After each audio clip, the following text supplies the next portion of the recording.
Welcome back to Daily Discussion. So I'm on travel again today, and it was close enough to be able to drive.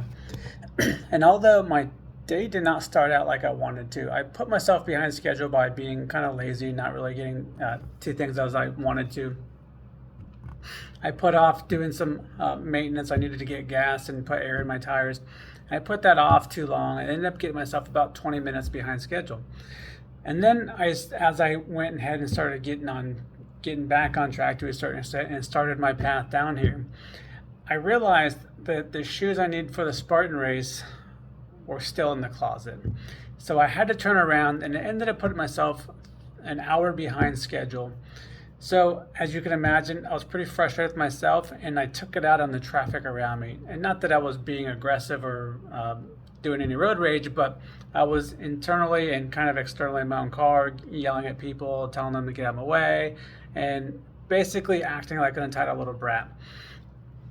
It took me a little bit of time to go ahead and get through that frustration, accept it, understand what it was, and get over myself, so to speak.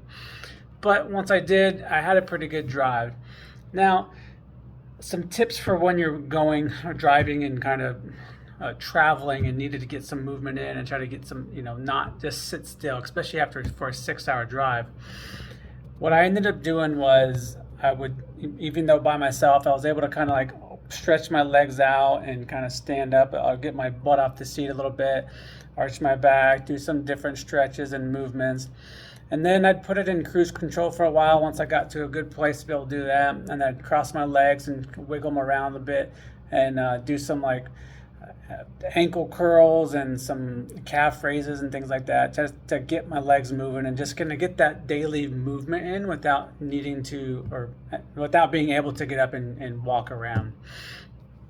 So I was still burning energy, still getting some of that fidgetiness out, and being able to kind of keep my body moving while being able to travel still and make progress towards my destination. And then as soon as I got here, I needed to stretch out, so I went to the fitness room real quick.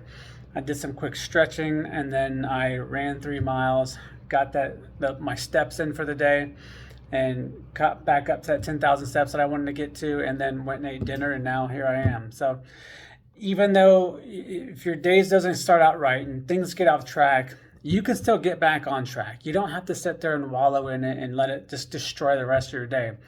Let it be what it is. Catch it early, catch it whenever you can, accept it, get over yourself, and then move on to the next thing. That's the next best thing.